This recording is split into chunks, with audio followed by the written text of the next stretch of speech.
Feel that there was one topic that is interspersed in all of this. I referenced it many times, but I never really gave a dedicated lecture to it. So I felt that in fact it deserves an entire lecture about the signs of Judgment Day, and that is the wars or the fighting or the Armageddon or the great battle that will take place. So I referenced this a number of times. There are many traditions that mention warfare towards the end of times. And the fact of the matter is that these traditions, although numerous, they are cryptic as usual because we don't have a chronology. We don't have all of these ahadith talking about one war or many small wars or wars that go over many decades or many centuries. We don't know. It's simply predictions of Judgment Day. And there are some wars that some ahadith that simply say of the signs of Judgment Day is qital, there will be warfare. And the Prophet predicted you will have days of haraj. They said, what is haraj? He said, bloodshed. So there are predictions of lots of wars. Now, does this mean the time of the Sahaba, the civil war, all the way throughout Islamic history where the Muslims are fighting, or we are talking about only one time frame? This is where there's no clear-cut answer, and Allah knows best. So today's lecture will be somewhat, a lot of it is my own ijtihad in terms of piecing together. Obviously the ahadith I'm quoting you are ahadith, there's no ijtihad there, but trying to find a chronology, trying to make sense out of all of these ahadith, it's human ijtihad. And Allah knows best, it is my reading, and Allah Azza wa Jal knows best, that these ahadith predict firstly a continuation of wars from the time of the Sahaba up until Judgment Day, or to be more precise, up until the Great War.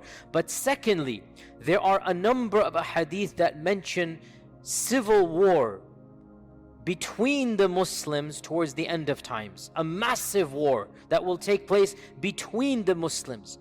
And also there's a series of ahadith that mention a big war between Muslims and an ally and a non-Muslim. So Muslims with one group of non-Muslims versus another group of non-Muslims. And also, this is genre number 2. And then genre number 3, there are ahadith about the big war. In Arabic it is called al-malhamatul kubra. This is a prophetic term. Al-malhama. Malhama means the disaster, the catastrophe, or the bloodshed. Malhama, just the bloodshed. And this is the equivalent of the Christian concept of the Armageddon. So there are a number of ahadith that mention a civil war. That's not the Armageddon. That's before the Armageddon. Then there are hadith that mention a big war, but not quite the big war. So there will be a big war, but not the big war. And this is all ijtihad because some ulama have merged them all together. And then there are hadith that mention the big war. And of course, the big war, the malhama, is between Isa and Dajjal.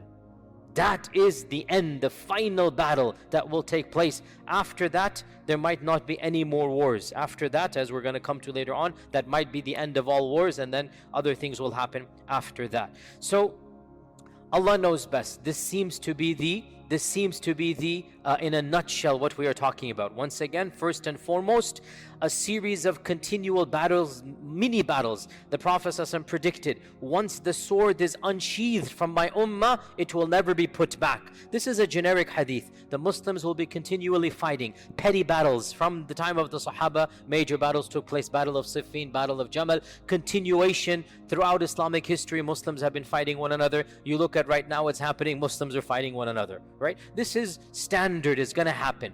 Then there will come a time where there will be major wars between the Muslims. And there will come a time there will be a major war between Muslim and non-Muslim on one side and one other non-Muslim on the other. Now, whether this is going to be before and after the big major war between Muslims, we don't know. We don't know.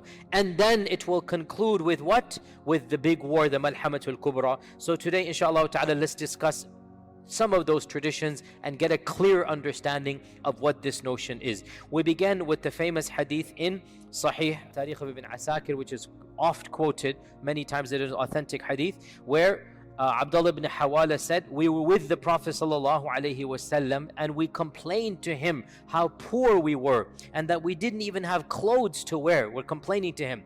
So the Prophet ﷺ said, rejoice, don't worry about that. For I am not worried that you will live in poverty. La wallah, I'm not worried that you're going to live in poverty. Wallahi, this ummah will be in continual good until Allah subhanahu wa ta'ala opens up the lands of the Faris, the Persians, and the lands of the Romans, that's the Byzantine Empire, and the lands of Himyar, that is Yemen. So in Mecca, the Prophet ﷺ predicted, don't worry, we will conquer the Persian Empire, and that happened. And we will conquer the Byzantine Empire, and that happened. And we will conquer Yemen, and all of that happened. Then the Prophet ﷺ said, you will become 3 armies. So he said, you will become. This is the ummah. This is the civil war we talked about between the Muslims. You will become 3 armies. Jund bil Sham, wa Jund bil Iraq, wa Jund bil Yemen. An army will be in Sham, an army will be in Iraq, and an army will be in Yemen. And wealth will be so much that a man will be given 100 dinars. Now 100 dinars, maybe if I were to say in our times, like $5,000. It's a large amount, but not an obscenely large amount. 5,000 is no joke. 100 dinars is a good amount of money, right? A person will be given 100 dinars and think, this is nothing. This is not a good amount. In other words, wealth will be so much that a good amount of wealth would be considered utterly trivial.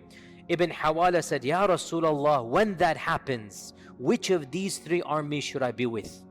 Which of these 3 armies should I be with?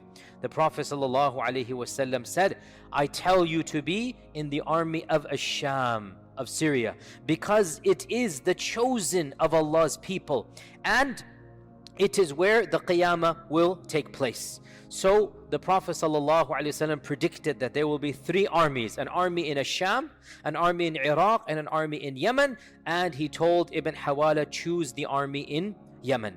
I already mentioned, in Ash-Sham. I already mentioned another hadith that I mentioned right before going for Hajj. We mentioned that when I mentioned the concept of the Mahdi. We went over this hadith quickly. It is in the 6 books, the authentic hadith, Sunan Ibn Majah, where our Prophet ﷺ said, this is about the Mahdi. We jumped to the Mahdi part. There was a phrase there I glossed over, and that is, يَقْتَتِلُ عِنْدَ كَنْزِكُمْ ثَلَاث كُلُّهُمْ إِبْنَ خَلِيفَةٍ. 3 sons of a Khalifa will fight amongst you at your treasures, for your treasures. What treasure is this? Some have said this is the treasure in Mecca. There was a treasure buried once upon a time, but the hadith doesn't mention Mecca, and it is my opinion, it doesn't make sense to interpret it as Mecca. Rather, there will be a treasure of the ummah. Oil, natural resource, Allah knows best. There will be a treasure belonging to the ummah. And 3 sons of a Khalifa, 3 princes, all of their fathers are royal family, all of their fathers are ruling. So 3 sons of a Khalifa will fight one another. So these are within the ummah. This is the internal civil war that we talked about. And none of them will be victorious. They're all 3 gonna fail. None of them will be victorious. And then the black flags will come from Khurasan, and then the Mahdi, and then the hadith goes on. So we jump to the Mahdi, but where does it begin? There will be an internal civil war. And what this hadith shows is that the Mahdi will come at a time when the Muslim ummah itself is internally fighting. And the Mahdi will unify the ummah from within. This is pretty clear, that the Mahdi will unify the ummah. The ummah will need a leader. The ummah will need somebody they can trust, somebody whose integrity is beyond doubt, and the person that they will look to and the person they will unanimously go behind is none other than the Mahdi. So there will be massive civil war, but the Mahdi comes and that civil war will be finished, because how can now you fight when the Mahdi is there? So this is a very clear indication that there shall be a time of massive internal civil war between the ummah. And frankly, when you look at what is happening now with the internal superpowers, and I don't like mentioning names, but you use your common sense and knowledge of politics. Right now, there's already massive wars going on. Right now, Muslims are dividing amongst themselves each one of them doing its own, and Muslims are being harmed in the process. Allah musta'an. What's even worse, by the way, is that these are being used by non-Muslims, right? The problem comes, the superpowers of the world are using their proxies in these regions. Each one of them thinks that they will be the lapdog of the big superpower. In reality, the superpowers never care about their lapdogs. In any case, I go into my tangents here. What I'm saying, we should be slightly terrified. No, we should be very terrified, looking at what is happening in the world and looking at these ahadith about the end of times, and Allah knows best. So this is the issue of the internal war. Let us now move on to other wars that are predicted. One hadith mentions that one of the tabi'un was in Kufa, and Kufa was the land of Ibn Mas'ud. Ibn Mas'ud established his madrasa in Kufa. The greatest sahabi of Kufa was Ibn Mas'ud, and he died in Kufa as well. So Ibn Mas'ud was in Kufa, and one of these tabi'in, his name is Usayd ibn Jabir, he said, one day it was very cloudy and a dark storm, a dust storm came in the daytime, blocked the sun, and it seemed very terrifying. So a man came shouting to the masjid, "Oh Ibn Mas'ud, oh Ibn Mas'ud, the day of judgment is coming." Looking at what is happening, he became terrified. He's running to Ibn Mas'ud saying, "Look, this is Qiyamah coming." Ibn Mas'ud then stood up amongst the people. The people are looking to him for comfort, for wisdom. The people are terrified. They're gathered in the masjid. Ibn Mas'ud stood up and he said, "The Qiyamah will not come until," and then he gave a series of predictions. Now, important point before I move on. Whenever a sahabi, listen to this as a rule, whenever a companion mentions something about ilm al-ghayb, automatically what he says becomes a hadith. This is a rule. Whenever a sahabi says something about the knowledge of the unseen, if a sahabi says that, oh, the righteous person will be given a white palace in Jannah that has gardens, if a sahabi speaks of Jannah, if a sahabi speaks of judgment day, on the day of judgment such and such will happen, if a sahabi speaks about the signs of the judgment day, automatically that statement gets a free upgrade, goes to first class, right? Free upgrade. What is the upgrade? It becomes a hadith. Why? Because how could a sahabi speak about ilm al-ghayb unless he heard it from the Prophet ﷺ? Now, if a sahabi says something is haram or halal, this remains the opinion of a sahabi. Because haram and halal is ijtihad. Haram and halal, you have the right for ijtihad. And the Sahaba differed about haram and halal, like all of the great scholars did. If this is haram, this is halal, the Sahaba differed. They have the right for ijtihad. Their ijtihad has a high level, but it doesn't become Quran and Sunnah. But when a Sahabi speaks about Allah Azza wa Jal, His names and attributes, the judgment, the signs of judgment, automatically it gets a free upgrade. In this hadith, the hadith begins as a statement of Ibn Mas'ud, then in the middle, automatically Ibn Mas'ud says, and then the Prophet said. So we even prove the rule through this hadith, that he's narrating what the Prophet said, and then in the middle of the hadith, he subconsciously says, and then the Prophet said. The hadith does not begin in the middle where he says, and then the Prophet said. It begins from the beginning because it talks about the knowledge of the unseen. So go back to the hadith. It's an interesting hadith. Ibn Mas'ud stood up. By the way, this hadith is in Sahih Muslim, I forgot to mention, and it's a long hadith. Ibn Mas'ud stood up and he said, the Qiyamah is not going to come until you see these signs, and these signs haven't come, so this cannot be the Qiyamah. Number one, he said, people will not be able to divide their inheritance. This means massacres and death will be so profound that a person will have no family left. And people will not be happy over ghanima, war booty. Once again, means there's no family. And this is explicitly mentioned, we'll talk about it. Then he pointed towards Asham, Syria. He is in Iraq. He points towards the land that is known as Sham. And he said, and an enemy will gather forces against the Muslims, and the Muslims will gather forces against them. A man in the audience said, do you mean Ar-Rum, the Romans? He said, yes. Now the Romans refers to European civilization, the Christian empires. And there's no problem extrapolating the concept of Romans to the modern nations that look up to that empire as being their, if not biological, their theological and their intellectual ancestors. We all know, went over this as well. So the term Rome, can de facto apply to the majority civilization, the superpowers of our times. So, And by the way, this is interesting because again, these are predictions that we are now seeing taking place. So Ibn Mas'ud said, yes, I mean the Romans. And at that time there will be a severe fighting, a fierce fighting. The Muslims will send a battalion to fight to death, and they will not return. They will die. They will fight until night. Neither side will be victorious over the other. On the second day, the Muslims will send another battalion, and they will fight to death, and they will not return victorious. On the third day, the same thing will happen. And then on the fourth day, so for 3 days, Muslims are going in, and it is going to be massacre after massacre. Nobody will remain alive from the first batches that go. On the fourth day, Allah Azza wa Jal will grant victory to the Muslims, and the enemy will be defeated. So there will be 4 days of battle somewhere in Bilad al-Sham. Now, is this the great Armageddon, or is this the precursor to the Armageddon? This is not the great Armageddon, it looks like. This is the precursor. This is a massive war that will take place before the Armageddon. Now the hadith goes on, and this is from the statement. This will be a battle the likes of which have never seen before. This is very terrifying. In human history, no battle has taken place that is more terrifying and more severe than that battle that will take place towards the end of times. And then Ibn Mas'ud said, and this is so powerful, and it's not Ibn Mas'ud, it is from the Prophet ﷺ, so much so that a bird that will fly over them will fall down dead. Now, you tell me, before I move on, you tell me, no matter how many people are killed by the swords on this land, will it affect a bird in the heavens? No.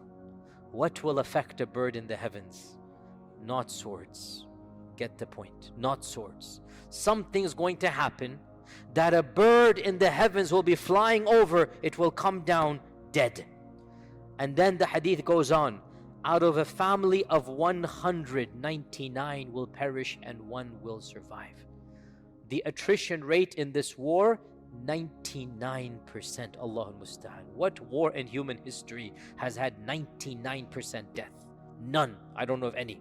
99%. The victory was given to the 1%. 99%. And this is when the Prophet ﷺ said, Ibn Mas'ud said, so how can anyone be happy over ghanima or any inheritance be divided? In other words, may Allah protect all of us. If somebody were to give you $1 million but you have no family, wallahi, what sane person will choose that? Family is worth more than this whole dunya. So the Prophet ﷺ is saying, how can anybody be happy when he gets all the ghanima and 99 of his family had that? He's nobody left, no parents, no children, nothing left. How can anybody be happy? What is the point of that ghanima? It's all gone. How will inheritance be divided when there will be no family left? So this war will destroy 99% of those fighting in it. While they are doing this, and they are finishing the battle, collecting the ghanima, recovering, they will hear there's a bigger calamity than this war. What could be a bigger calamity? Somebody will shout out, the dajjal has come where your families have been left behind. So in that state, tired, bruised, bleeding, but their families are being attacked, whoever is remaining in the land that they left behind, Bilad al-Sham, wherever there is, they will run, they will rush back to that land, and they will discover that it is a lie. It is not true. And in one hadith it is mentioned that they will send their 10 best horsemen to go verify that news, the 10 fastest horsemen. And then the Prophet ﷺ said, I know their names and the names of their forefathers and the colors of their horsemen, the colors of their horses, and they will be the best horsemen on the face of this earth. Now, does this mean we will go back to horses and swords? If there is that type of war, in all likelihood we will. If there is that type of war, when nuclear weapons and whatnot and every side and whatnot, then we will go back to those days when there was no electricity and whatnot. We're going to go back to this. Or is it possible that when the Prophet is saying horse, he means a vehicle? This is also possible. It's not too much of a stretch, and Allah knows best. So this hadith mentions, now, does this hadith mention the Mahdi? Yes or no? Where? But does this hadith mention the Mahdi? No, it does not. But other ahadith mention that the Mahdi will be the one that will be there when the news comes that the Dajjal is around. So it appears that this big war that is being referenced is a war that the Mahdi will participate in, even though he's not mentioned in this one, right? So it is a war between Ar-Rum and between the Muslims. It is a massive war. Now, many have said this hadith is a reference to the Armageddon, and it could be true, because here's the point: is the Armageddon one battle, or is it a series of battles? It goes back. If it's only one battle, then in all likelihood that will be Dajjal and Isa ibn Maryam. But if it is a series of major battles, then it makes sense that this hadith in fact is one of those big battles of the Armageddon. Allah knows best. The next hadith we'll mention, which is a very cryptic one, and it has been used by the terrorist group known as the Islamic State as their basis. We don't agree with this group, and I have very publicly criticized them, and all you need to do is look at how much damage they have done a lot of times. And by the way, I gave many lectures about this. Obviously I'm new to the community still, but you will know inshallah when we go on. SubhanAllah, look at what the Prophet said about the Kharijites, the Khawarij. He said, their speech is beautiful, but their actions are deadly.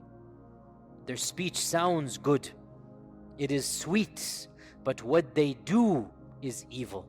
And this is exactly what these groups, all of them, if you just listen to snippets, oh, we will re-establish Allah's command and we're going to do this, we're going to do that, then you look at what they do and the number of Muslims that they have killed and their tactics and you realize these are exactly the Khawarij, like the Prophet ﷺ said. Read the descriptions of the Kharijites, look at what they did to the Sahaba, look at their philosophy and attitude, and wallahi, you will see all of these groups, they might speak that which sounds like honey, but in reality their harm is much worse than even the harm that non-Muslims do. And this is the reality that we see with our own eyes. So this group known as the so-called Islamic State, which is now on its last legs and it will inshallah be completely eliminated, this group used the hadith I'm about to quote you as its basis, as one of its main bases, and it is authentic hadith, and it is the hadith in Sahih Muslim. Abu Hurairah narrated that the judgment will not come until a Rum will come out to fight you at a place called A'maq or Dabiq. Now, Dabiq is, and A'maq is close to it, Dabiq is a city in Syria. And the so-called Islamic State took it as its capital. And they intentionally fought to get a small city, a very mid-sized or small-sized city. They wanted to capture that city. Why? Because it's mentioned in this hadith. And we had said a few weeks ago that it is not allowed to do what? Do you remember? I mentioned this very clearly. It is not allowed to do what? Write a screenplay from the hadith. We don't write a Hollywood drama from the hadith. It happens, it will happen. We do not extract a drama and enact it. We've seen what happened throughout history when people have attempted to do that. No, we don't do that. It happens, it will happen. But you don't think you are the one who's going to go do that. We have seen time and time again, people have attempted to do that and it has failed miserably. And one of the most important examples, this is another example of ISIS and Dabiq and whatnot. Another example we mentioned is Juhayman and his takeover of the Kaaba, and he thought he would enact all of the hadith that are mentioned, but he couldn't, because again you have to pick and choose, just like over here. And anyway, so the hadith goes on that the Romans will come and fight you at a land called Dabiq, and the best of the people of earth from the city of Medina will leave Medina and fight against them. When they are getting ready for war, lining up for war, listen to this, very cryptic, the Romans will say to the Muslims, leave us with the group amongst you who have forsaken their religion. We want to fight them. I'll explain. The Muslims will say, La wallahi, we will never leave our brethren and will never abandon them to you. I'll finish the hadith and then explain. So the battle will rage on. The battle will rage on. 1/3 of the Muslims will retreat out of cowardice, and Allah will never forgive them. When the battle gets tough, they will flee, and the Prophet ﷺ said they will never be forgiven. 1/3 will be killed, and they will be the best of shuhada. They stood their ground, they died martyrs, and they will be the best of shuhada. And 1/3 will conquer, 1/3 will win. and they will not be tested. Maybe the test of the grave, maybe the test of the akhirah. They will not be tested. Allah will bless them and they will not be tested. And they, meaning that 1/3, will then conquer Constantinople. Again, we'll explain this in a while. It's a long hadith. When they will be dividing their ghanima, after they've hanged their swords on the trees to be oiled, then they will hear Shaitan cry out that Dajjal has appeared amongst your children. Thinking it to be true, they will march to fight the Dajjal, but they will find it to be a lie, and they will reach Bilad al-Sham, Syria, and when they have lined up to pray Fajr, that is when Isa ibn Maryam will come down after the Dajjal has actually come, and he will then lead the Muslims in war and battle. And when Aduwallah, the Dajjal, sees Isa ibn Maryam, he will melt like salt is dissolved in water. And the Prophet ﷺ said, if he were to be left in that state, he would die, but Isa will kill him, and the people will see the blood of Dajjal on the weapon of Isa. End hadith. Now, again, this hadith is very, very cryptic. It mentions many things. First and foremost, it also reiterates the previous concept of a massive war between the Romans and the Muslims. Now, in this hadith, it mentions 1/3 only will die, whereas the previous hadith mentions 99% will die. As I said, it appears there will be multiple battles, not just one. And in some of them 99%, and in some of them 1/3. This hadith mentions that this army will conquer Constantinople, whereas the previous hadith does not mention that. So maybe there are multiple wars going on in the world, and the Dajjal's announcement will take place in all of them. Shaitan's gonna frighten the Muslims. Dajjal is here. They're gonna be expecting Dajjal because they're seeing the hadith take place. So Shaitan will use it as a tactic. So maybe multiple groups will run back to Bilad al-Sham, and there they will be with the Mahdi, and the Mahdi will then be leading them in Salah, and Dajjal will actually have come at that point in time, and then Isa will come down, as we had mentioned.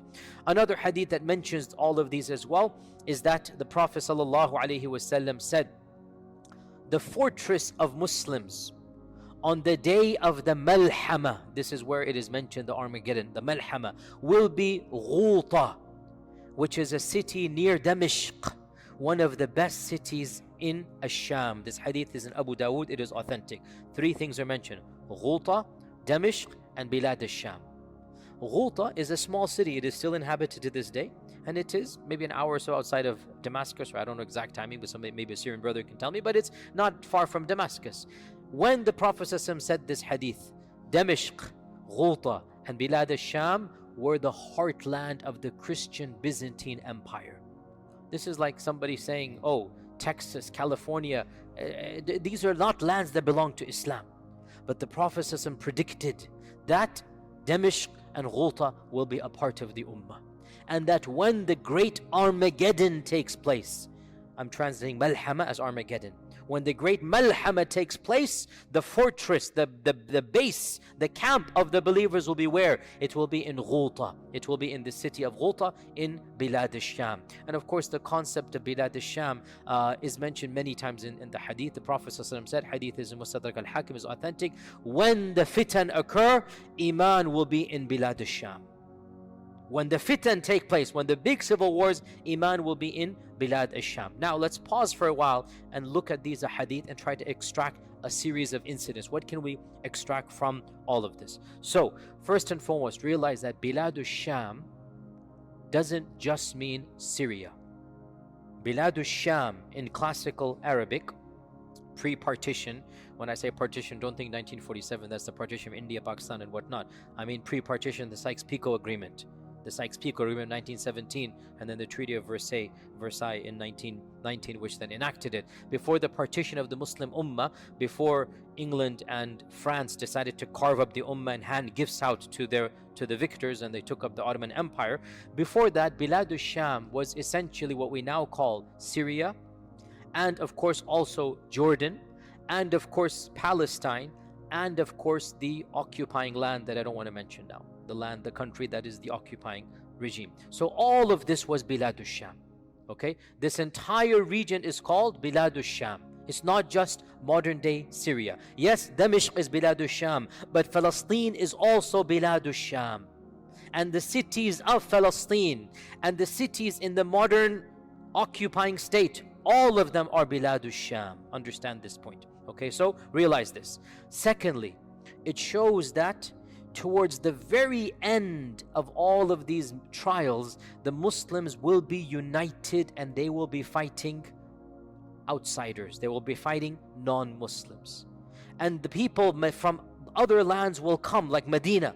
They will come because they know that they have to now fight on the side of the truth. So the fact that even from Medina, people are traveling all the way to be fighting, it shows that they recognize what is going place.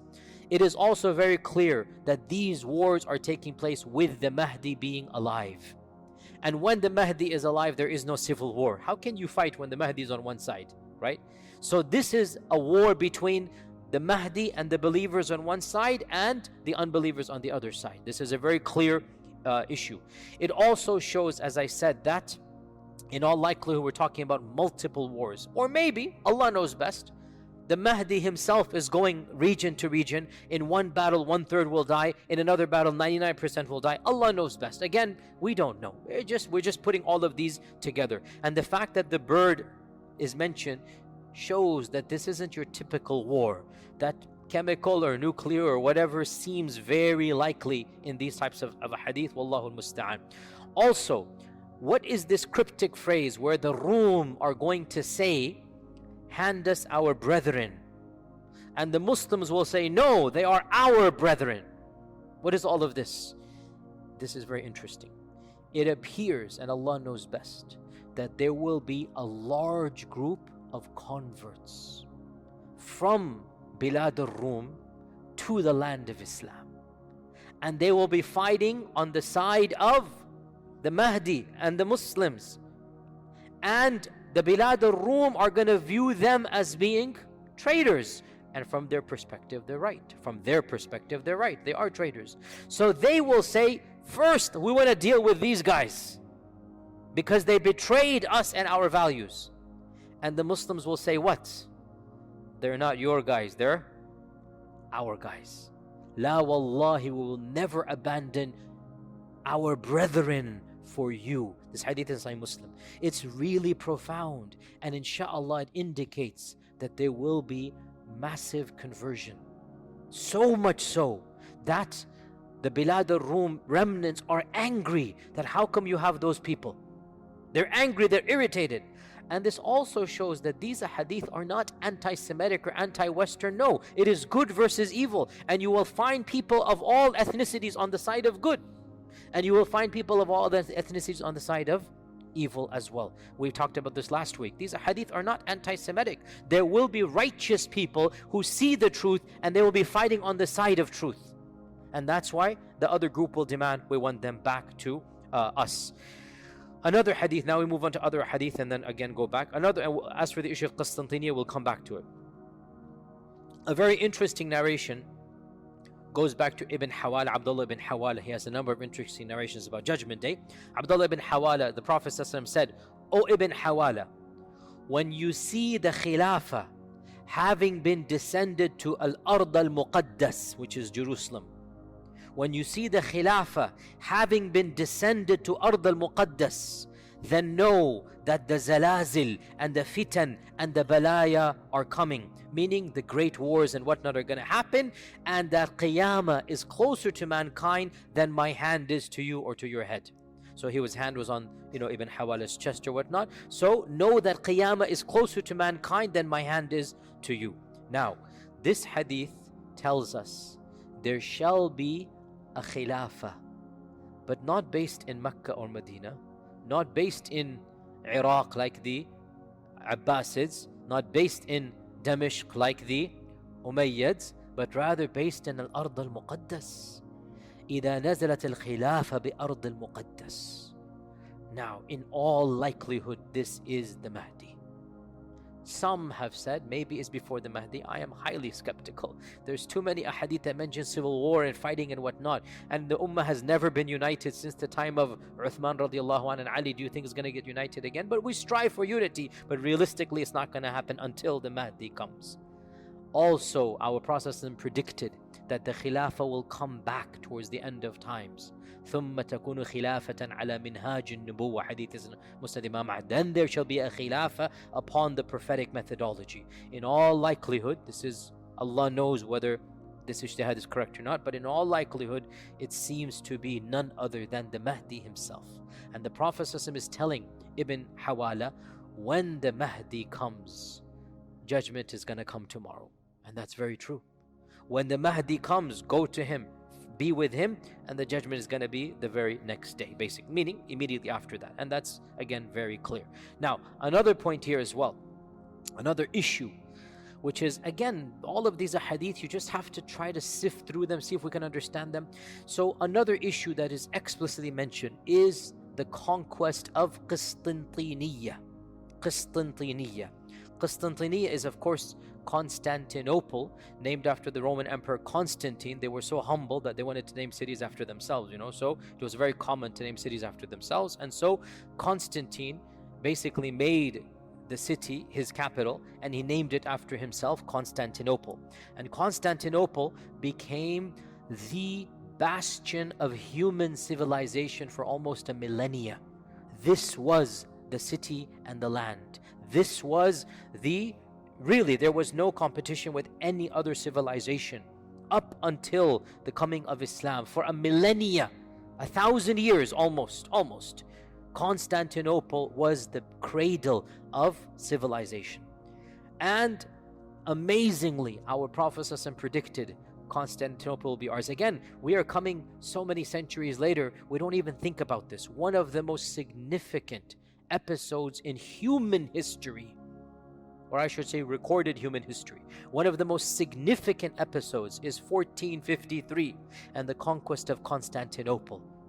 This is something that we just take for granted. We put it in our footnotes. Most of our kids have no clue. But in reality, it was the most cataclysmic, the most seismic, disruption that happened in medieval history, because it signified essentially the end of the Roman Empire and the conquest of Islam over the Byzantine and Roman Empire. And the Muslim ummah eventually conquered, obviously, Constantinople. Of course, the beginnings were with Muawiyah. He wanted to conquer from the time. That's what Abu Ibn Ansari passed away outside Constantinople. From the time of the Sahaba, they wanted it. Multiple expeditions took place, but it was left to Sultan al-Fatih, the Mehmed II, Muhammad, or they call him, the Turkish call him Mehmed, or Muhammad II, the Sultan al-Fatih, in 1453, who finally conquered Constantinople, and he converted it to Istanbul. So Istanbul is, of course, what Constantinople. Of course, you still go and you see, really, subhanallah, personal note here, the Hagia Sophia, the Hagia Sophia, what an amazing testament to human mind. This is a building that it was built before the birth of our Prophet ﷺ, and we see it now and we are in awe. Can you imagine the people of that time? We see it now and it is massive and big, and no pillars and no beams and the architecture, and it has been standing for 1,500 something years as it is. Truly, and that's just one aspect of their civilization. In any case, what is the purpose of going all there? Because our Prophet ﷺ predicted the conquest of Constantinople. However, good enough, easy, but there's a problem, and that is some ahadith mention that Constantinople will be conquered. Excellent, without any time frame. Excellent. We can take that and say Sultan al-Fatih did, Fatih Sultan Mehmed II did it, no problem. But there are other ahadith that mention this conquest will take place towards the end of times, when the dajjal is around the corner, when the Mahdi is around. And this throws a huge spanner in our understanding. What does that mean? Because Istanbul is Istanbul now. What does that mean? Allahu A'lam.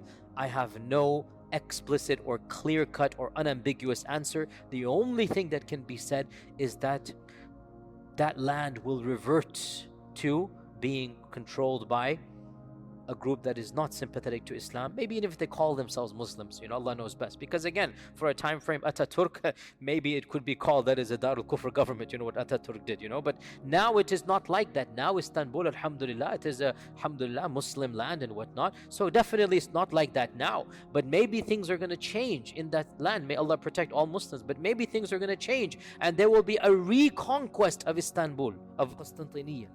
Also, the ahadith mention that reconquest will take place miraculously without any blood being shed. That was not Sultan Fatih. Sultan Fatih, it was a bloody war. It lasted many months. There was a siege, there was a military, there was a navy, there was an army, there was a blockade. It was a standard war. Many people died. That's not what the hadith predicted. And again, you cannot enact a hadith. Alhamdulillah, Sultan Fatih conquered it, but that's not what the hadith predicted. We'll mention these hadith. Now, of these hadith, now this is a hadith I'll quote you. It is in its narration, in its chain is a weak narrator, so it is a weak hadith. So we're just mentioning with the disclaimer it is a weak hadith. Abdullah ibn Amr ibn al-As said, "You will fight Constantinople 3 times." Does he mean the city of Constantinople? Or does Constantinople indicate the Roman Empire, i.e. Europeans? Either can be there. You will fight Constantinople 3 times. The first time is that you will do well, but you will not succeed. The second time, you will enter into a sulh with the Constantinople. So much so that masajid will be built inside Constantinople. Now this is really bizarre because masajid did not exist in Constantinople up until 1453. And now there are only masajid in Constantinople. But this doesn't seem to be reference to that. Again, all of these are cryptic. So until there's a sulh between the Romans and there are masajid inside Constantinople, then you will return for a 3rd time and you will conquer it with the takbir. You will say Allahu Akbar and it will be conquered.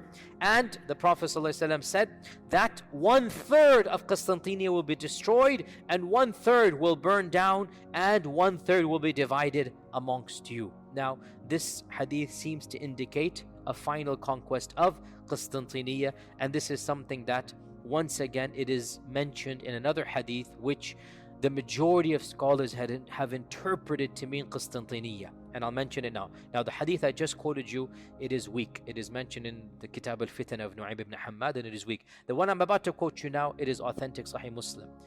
These 2 hadiths seem to add to some concept. What is it? The hadith is as follows. The Prophet ﷺ asked the Sahaba, it's a famous hadith, Sahih Muslim, have you heard of a city, half of which is in the water and half of it in the land?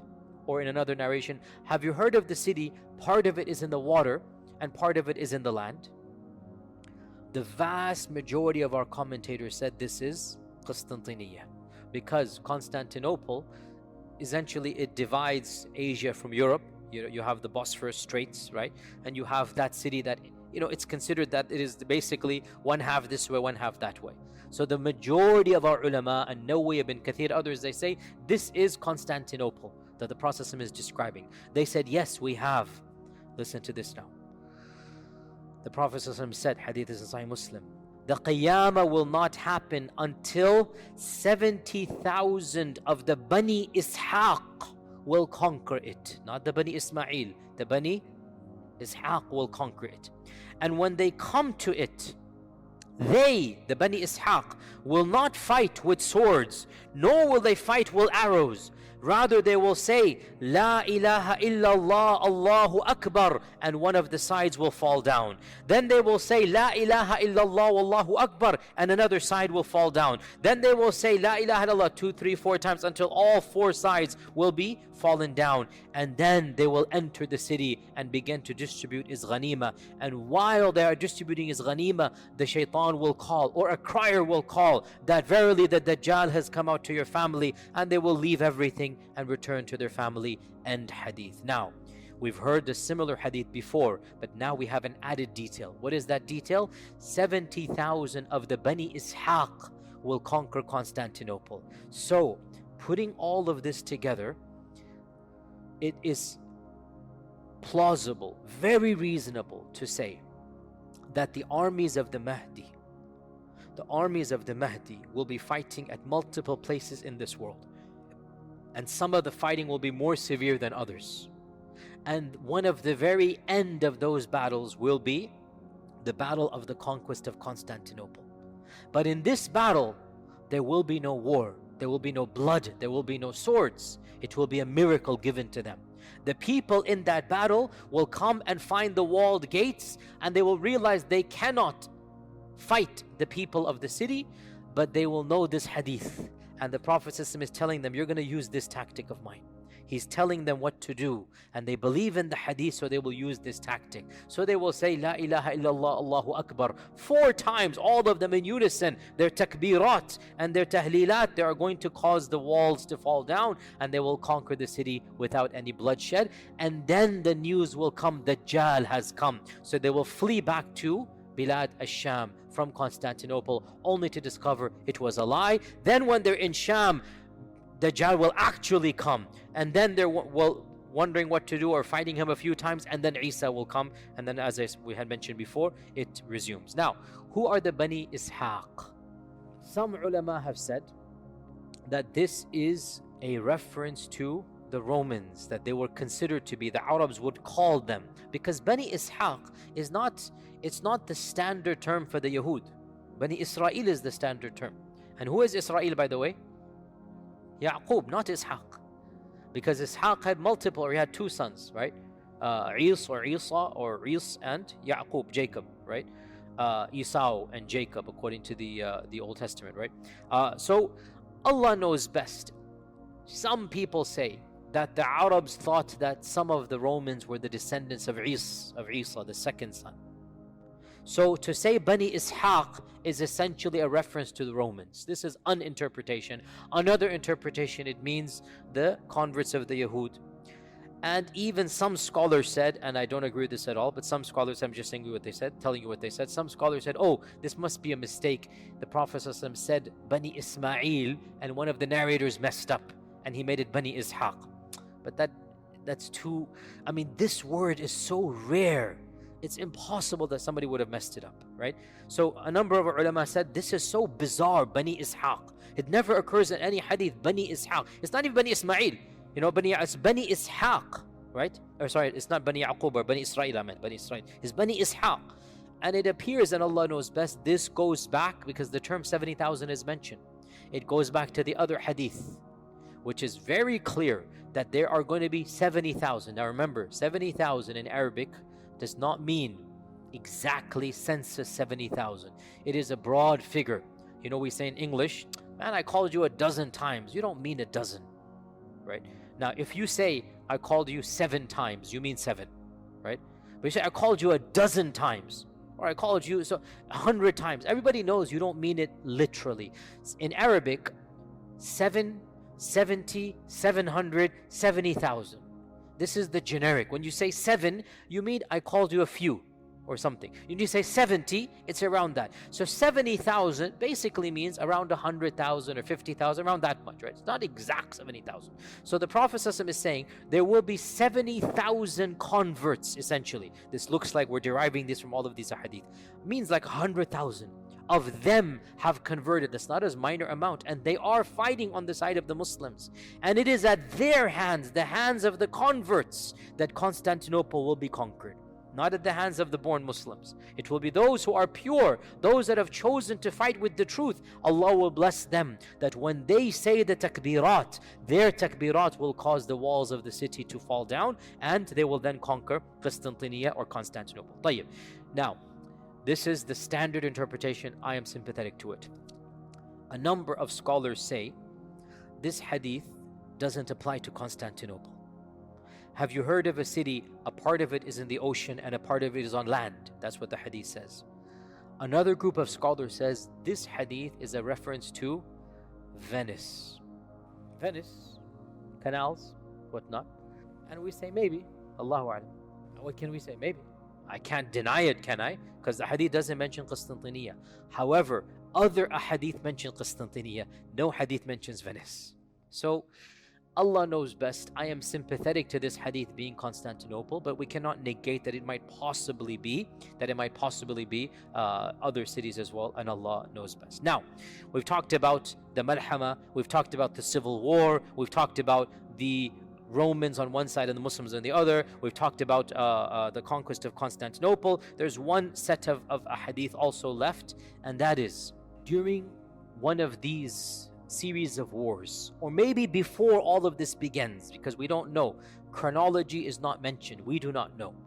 Towards the end of times, the Muslims and the Romans will form an alliance against a third party. Now, this is very atypical from the other ahadith, because all the other ahadith mention what? That the Romans on one side and the Muslims on the other side. Correct? So, in my humble opinion, and Allah knows best, these ahadith apply at the beginning of the Armageddon. Things are going to happen where Muslims and Romans will ally with one another, and then that alliance will be destroyed, only to get worse and worse until the Mahdi and Dajjal and Isa come, and Allah knows best. And during this time frame, people will convert from the Roman side to the Muslim side. Okay, what are these ahadith of this alliance and treaty? And also these are authentic hadith.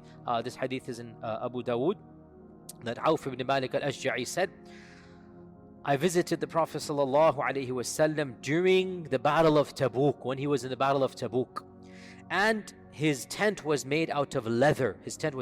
So I sat in front of the tent. The Prophet ﷺ gave me permission. He said, come in, ya Auf.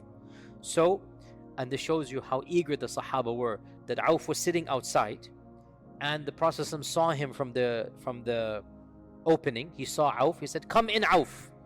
Auf said, Ya Rasulullah, all of me come in or only a part of me come in?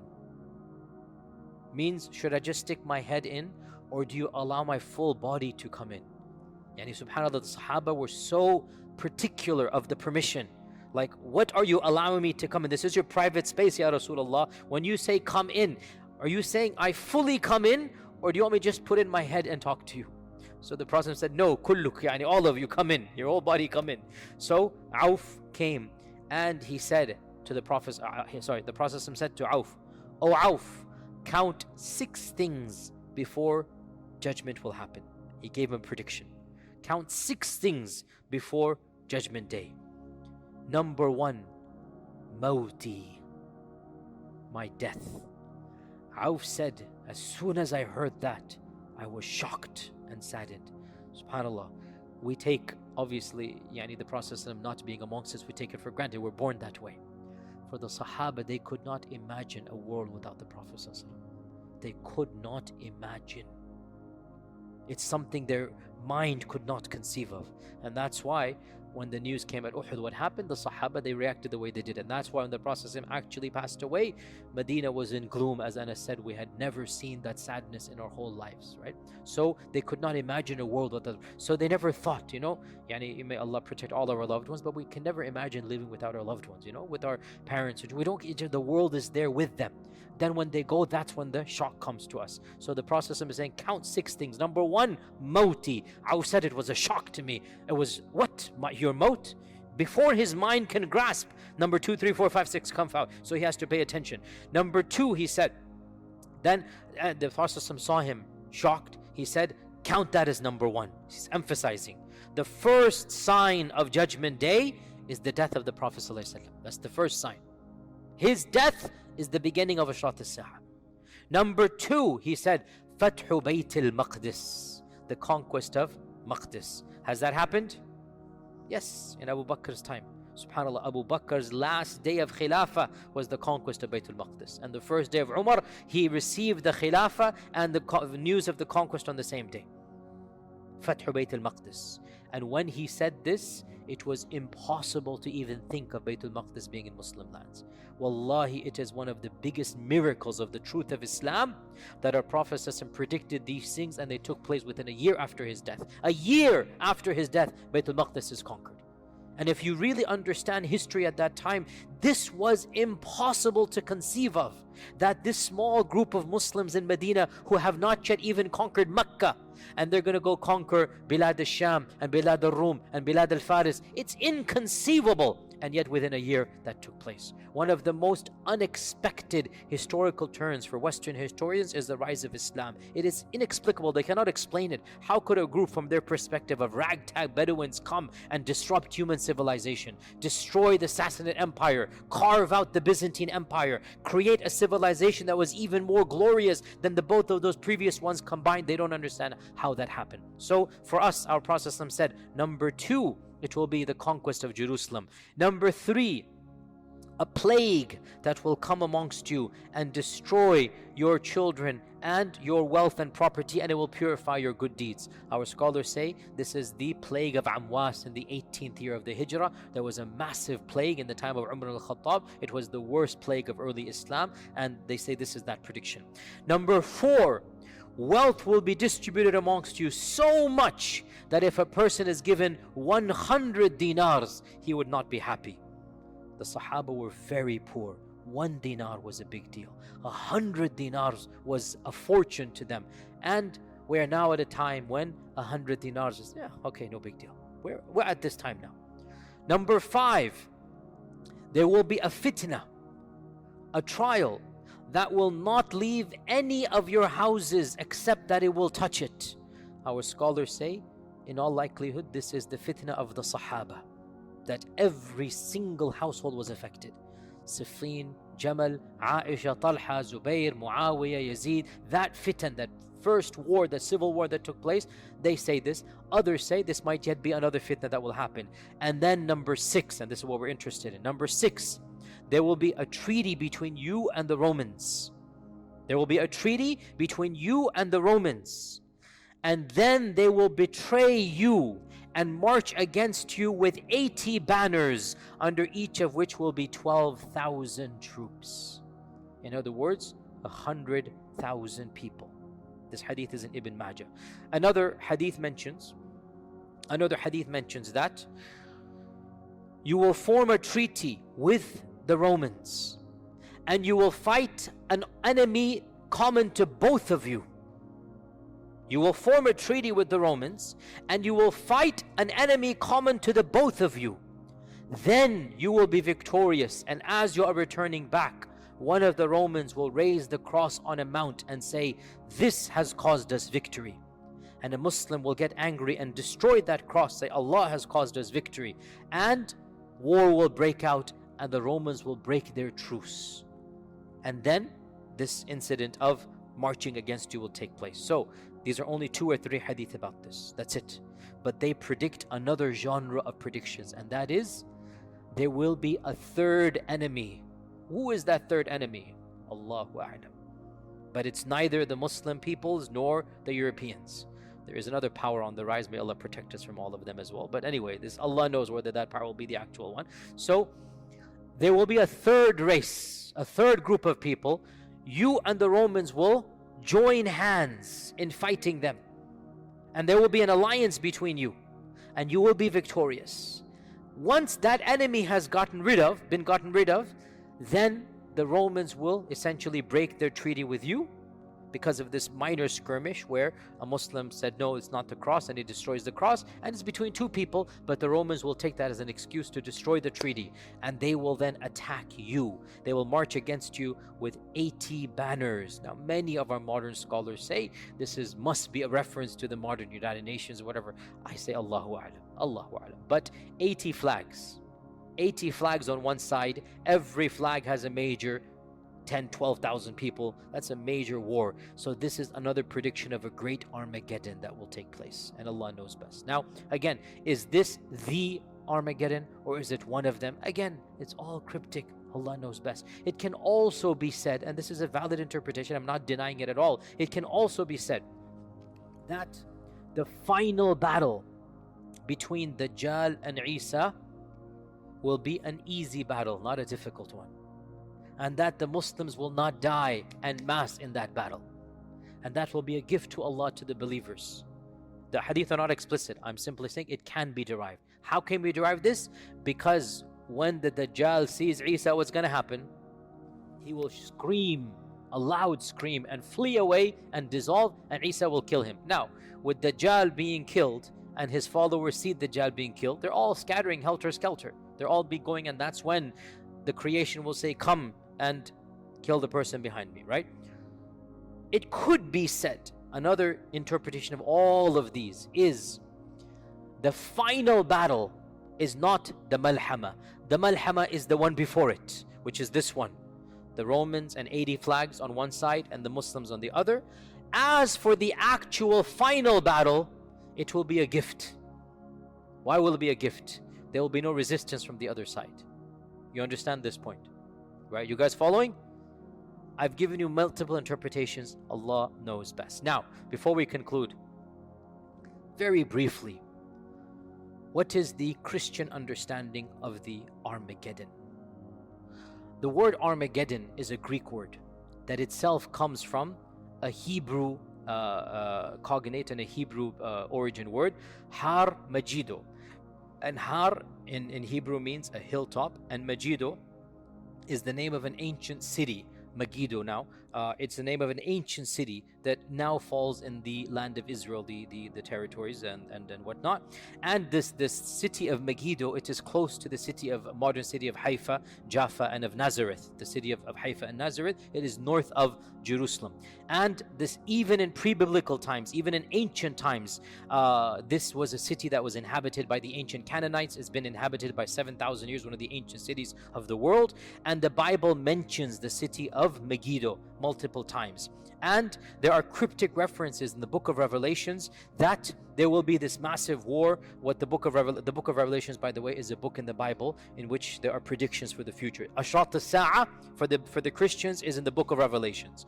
The beast 666, the book of Revelations, okay? Antichrist, the book of Revelations. It's very cryptic, and that's why even many Christians don't read it. It's not an easy text to understand. So there are cryptic references in the book of Revelations to the big battle at Har Megiddo, hence Armageddon. Okay? Hence Armageddon. The term Armageddon comes from Har Megiddo, the hilltops of Megiddo, And there are a number of interpretations of modern day Christians with regards to these statements.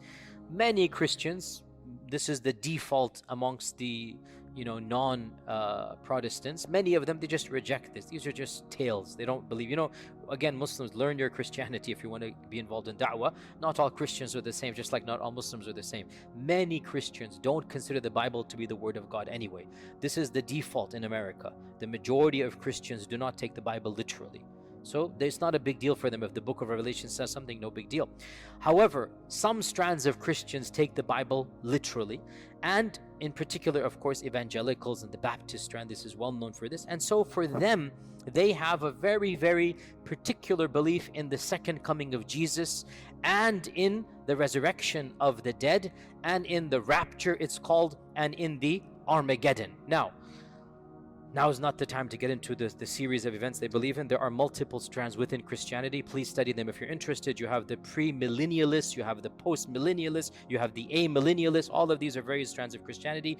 Baptists in particular are associated with the strand called premillennialism, which believes that the second coming of Jesus Christ will be in two stages. That Jesus will come and there will be a 7-year period of tribulation. And the beginning of that will be something called a rapture. And what is the rapture? The rapture for this strand of Christianity, not all Baptists, but most Baptists and many Christians believe this, and it is becoming very common now. There's genre of literature and lots of famous books are being written that are science fiction, or not science fiction, fantasy and whatnot, Christian literature and cartoons and whatnot that are watched in Christian circles of the imminent coming of the rapture. What is the rapture? For them, they believe when Jesus comes down, Christians will rise up to meet him in heaven. That's the rapture. They will meet him midway. And they believe that for 7 years, There will be this battle between the forces of good and evil. The Antichrist will come. By the way, 7 years is also in Islamic literature. That's there as well. There's going to be forces between the Antichrist and the righteous people. Then Jesus will come down after 7 years and defeat the Antichrist. And then there will be permanent peace on this earth. And then there will be judgment after that. And by the way, some Christian sects believe when Jesus comes again for the second time, that is judgment right then and there. There is no heaven and hell. So the 7-day Adventists, for example, that's what they believe. There is no heaven and hell for them. They believe the coming of Jesus is the itself heaven and hell. And the point being, of course, and there was a survey done a number of years ago, the point being, we need to understand evangelical support for modern politics in light of the belief of the rapture and the belief of the coming of Christ and Antichrist, okay? Over 80% of evangelicals, over 80%, that's not a small number, evangelicals, not all of Americans, evangelical Americans, over 80% say that the creation of Israel in 1948 is in partial fulfillment of the biblical prophecy, and it is signaling the coming of Jesus Christ. And that is why I said this before, and again I have to get political. When Trump makes Jerusalem the capital of that confiscated region, of that occupied region, Trump couldn't care less what the capital is, but he wants to appeal to his base. The making of Jerusalem the capital is all a part of biblical prophecy. It is all a part of what they believe before the coming of Jesus Christ and before the rapture and before, all of this is going to take place. And so you need to understand this group of Christians that support this particular candidate, they don't care whether he's racist or not. Frankly, from their perspective, even if he's expediting the coming of Jesus, what's better than that? You see, there are bigger goals to them. And here is the point. Armageddon, from their perspective, who's going to be on the other side? Hello, ya jama'ah. Muslims and Palestinians. Let's be brutally honest here. So why would they have any love for that group of people? Think about it, right? Their heart, qasiyatan qulubuhum, because they have theology that is clouding their humanity. They have theology that is clouding their humanity. They're not looking at them as breathing, living individuals anymore. They're looking at the second coming of Jesus. They're looking at Jesus coming back. They want to expedite that process. From their perspective, who is the Antichrist? My dear Muslim brothers and sisters, they call our Prophet ﷺ that title, A'udhu Billah, A'udhu Billah. I'm sorry to say this in a masjid of Allah, but we are living in a land where these theological beliefs impact politics. We need to educate ourselves. All that I'm talking about isn't just kalam and hearsay. No, it is realities that impacts policies that impacts us. So we need to understand our beliefs, and they're radically different from Christian beliefs. They're definitely not xenophobic. We believe many of the Romans will convert. They're going to be on the side of the truth. But they don't believe that. They believe all of us brown-skinned folk, and especially Muslims, all of us will be in the army of the Antichrist. That's their aqidah. So why should they have any sympathy for us? That's why we need to educate ourselves and them about especially this important topic and clarify our beliefs are different. We also believe in the coming of Jesus, but guess what? We will be on the side of Jesus. You will have to make up your mind. Are you on the side of truth? Will you be with that 70,000? Or you'll be on the side of falsehood? Our time is up for today. Inshallah ta'ala. Sorry for no Q&A, but inshallah we'll try next time to give you an extended Q&A. Jazakumullah.